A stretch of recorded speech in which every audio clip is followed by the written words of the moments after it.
আজকের এই ভিডিওটা অতি গুরুত্বপূর্ণ। দেখা মাত্র প্রত্যেকটা বাংলাদেশী নাগরিক এটা ভিডিওটা শেয়ার করে দিবেন, কারণ আমি যে তথ্যগুলো দিচ্ছি এই এই হাত তুলো হাত তুলো হাত তুলো সবাই হাত তুলো মেশিন বন্ধ করো। থাম্বনেল দেখেই নিশ্চয়ই বুঝে গেছেন যে আমরা দুটো বিষয় নিয়ে আলোচনা করতে চলেছি। এক, আমাদের যে পশ্চিমবঙ্গের শিলিগুড়ি করিডোর, যাকে অনেকেই চিকেন নেক বলে থাকেন, সেই চিকেন নেক নিয়ে কিন্তু এই মুহূর্তে ভারত একটু চিন্তিত। তার কারণ এর আগে শুধুমাত্র বাংলাদেশের দিক থেকে চাপ ছিল আমেরিকার ডিপ স্টেটের ভয়, আর এবার নেপালের দিক থেকেও চাপ বাড়ছে। এই বিষয় নিয়ে আলোচনা করব। তবে থাম্বনেলের আরও একটি বিষয় যেটা আমি লিখেছি সেটা হচ্ছে মাঠে নামলো আবার আরাকান আর্মি। আরাকান আর্মিদের মাঝখানে সেইভাবে খুঁজে পাওয়া যাচ্ছিল না। হ্যাঁ, মায়ানমারে মাঝে মধ্যেই তারা সংঘর্ষ করছিল, কিন্তু যেরকমভাবে 8-9 মাস আগে আমরা আরাকান আর্মিদেরকে দেখেছিলাম যে একেবারে তোলপাড় করছে, মাঝে কিন্তু 8-9 মাস একটু যেন থিতিয়ে গিয়েছিল তাদের সেই যুদ্ধংদেহী মনোভাব। আবার এই সপ্তাহেই হঠাৎ করে তেড়ে ফুরে উঠেছে। আমার কাছে দুটো ভিডিও এসছে আরাকান আর্মির তরফ থেকে। একটি পোস্ট করা হয়েছে 2 সেপ্টেম্বর, মানে আজ থেকে 8-10 দিন আগে, এবং আরেকটি গতকাল 10ই সেপ্টেম্বর। এই দুটো ভিডিওর মধ্যে থেকে যেটা দেখা যাচ্ছে তাতে এবার আবার সেই নাফ নদী সহ সেন্ট মার্টিনের আশেপাশে তুলকালাম কাণ্ড চালাচ্ছে আরাকান আর্মি, এবং প্রচুর বাংলাদেশি মৎস্যজীবীদেরকে অ্যারেস্ট করে তুলে নিয়ে গেছে। দোভাষীর মাধ্যমে তাদের সঙ্গে বাংলায় কথা বলছে। আমার কাছে ভিডিও আছে, আপনারা শুনুন ছোট্টর উপরে। প্রথমে 2 তারিখের যে ভিডিও তার ছোট্ট একটু অংশ।你在拉萨伊拉讲哩你搞天干嘛？毛着伊拉没得，阿巴西我跟阿巴西干你们当我咋不了一杯拉盘子嘞？毛着的这不嘞阿们那么西个？ এত বড় মহাসাগরে আসছি কি কারণে আরাকান জলসীমা এসে অবৈধ মাছ ধরছে, এত আরাকান আর্মি ধরছে তোমরা জানো না? তোমরা এত অনুসরণ ছাড়া মাছ ধরছে অবৈধ কেন ধরছে? বাংলাদেশের সাগরে মাছ নাই দিতে লাগে, দেশত আসিদি সাগরত আসিদি। এটা শুনলেন। আর গতকাল যেই ভিডিও প্রকাশ হয়েছে সেখানেও কিন্তু বাংলাতে রীতিমতো তাদেরকে বলা হচ্ছে। সেই বাংলাটা হয়তো পুরোপুরি বাংলাদেশিদের মতো নয়, আমাদের ভারতীয়দের মতো নয়, মানে বিশেষ করে পশ্চিমবঙ্গবাসীদের মতো, তবুও বোঝা যাচ্ছে আরাকানরাই সেই বাংলা শিখে তাদের সাথে কথা বলছে। প্রচুর মৎস্যজীবী গ্রেপ্তার হয়েছে। শুনুন দ্বিতীয় ভিডিওটি।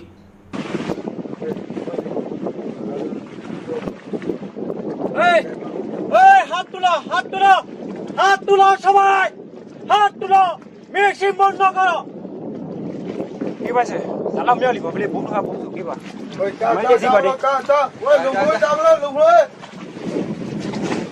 এই হচ্ছে গিয়ে এই মুহূর্তের একটা পরিস্থিতি। কেন জানালাম? তার কারণ হচ্ছে যখনই দেখা যাচ্ছে বাংলাদেশের একটুখানি পরিস্থিতি থিতিয়ে আসছে এবং ভারতের দিকে কোনো না কোনো সমস্যা খাড়া করতে পারে, তখনই কিন্তু আরাকান আর্মিরা অ্যাক্টিভেট হয়ে যায় এবং তোড়জোড় শুরু করে দেয়।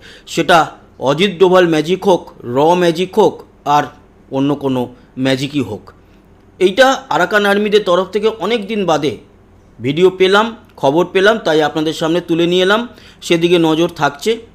এবং এই মুহূর্তে যা খবর, এখনও অবধি আরাকানরা কিন্তু বাংলাদেশের মধ্য দিয়ে কোনো করিডোর পায়নি, যেটা আমেরিকার একটা দাবি ছিল। তাই এই বিষয়ের উপরে আলাদাভাবে নজর রাখতে হচ্ছে আমাদের। এই বিষয়ে খবর আমাদের কাছে যা থাকবে আপনাদের কাছে পৌঁছে দেবো। এবার আসি আমাদের যে পশ্চিমবঙ্গের শিলিগুড়ি করিডোর বা চিকেন নেক, একটুখানি সবার আগে ম্যাপে নিয়ে গিয়ে আপনাদেরকে দেখাই, তারপরে পুরো বিষয়টা নিয়ে আলোচনা করছি কেন চিন্তায় ভারত। দেখুন, এতদিন কি ছিল আমাদের যে এই চিকেন নেক, এই দেখতে পাচ্ছেন ওয়েস্ট বেঙ্গল, এবং এই হচ্ছে শিলিগুড়ি উপরে।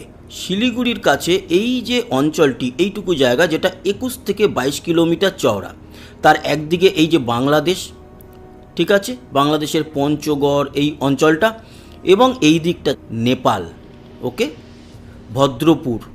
এই যে অঞ্চলটুকু, এই অঞ্চলটুকুতে এতদিন আমরা মোটামুটি একটু চিন্তায় ছিলাম, বা চিকেন নেক বরাবরই বরাবরই স্বাধীনতার পর থেকে আমাদের একটা টেনশনের অঞ্চল।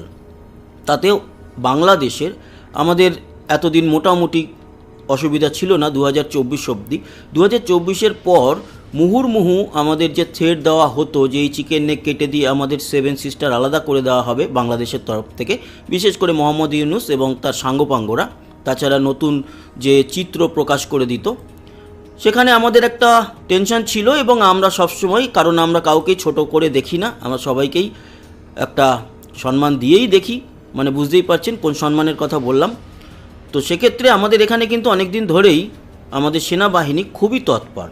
নেপালের দিক থেকে সেইভাবে কোনো চাপ ছিল না, কিন্তু নতুনভাবে চাপ তৈরি হয়ে গেল। কারণ এই যে দেখতে পাচ্ছেন, একদিকে নেপাল, একদিকে বাংলাদেশ, মাঝে আমাদের এইটুকু অঞ্চল 21 কিলোমিটার চওড়া, সেই অঞ্চলটুকু যদি কোনোভাবে কাট হয়ে যায় তাহলে সত্যি কথাই আমাদের উত্তরবঙ্গ সহ আমাদের 7 সিস্টার মানে আসাম, তারপরে রয়েছে মণিপুর, মিজোরাম, মেঘালয়, ত্রিপুরা, অরুণাচল প্রদেশ, নাগাল্যান্ড, এই 7খানা স্টেট আলাদা যেরকম হবে, তার সাথে সাথে সিকিম মানে ওই 7 বোনের সাথে এক ভাই, সেও কিন্তু আলাদা হয়ে যাবে। এবং আমাদের দার্জিলিং সহ শিলিগুড়ি, কোচবিহার, আলিপুরদুয়ার টোটালটা ভারতের থেকে বিচ্ছিন্ন হয়ে যাবে। আমাদের বরাবরই টেনশন এই চিকেন নেক অঞ্চলটি। এবার সেখানে কিন্তু আরও তৎপর হয়ে উঠেছে আমাদের ভারত এবং ভারতীয় সেনাবাহিনী। আপনাদের জানিয়ে রাখি যে নেপালে 15,000 কয়েদি জেল ভেঙে পালিয়েছে এবং তারা ভারতে প্রবেশ করতে যাচ্ছে। কিছু ধরাও পড়ে গেছে ভারতে প্রবেশ করার পর, বিশেষ করে বিহার, উত্তরপ্রদেশ এই অঞ্চল দিয়ে।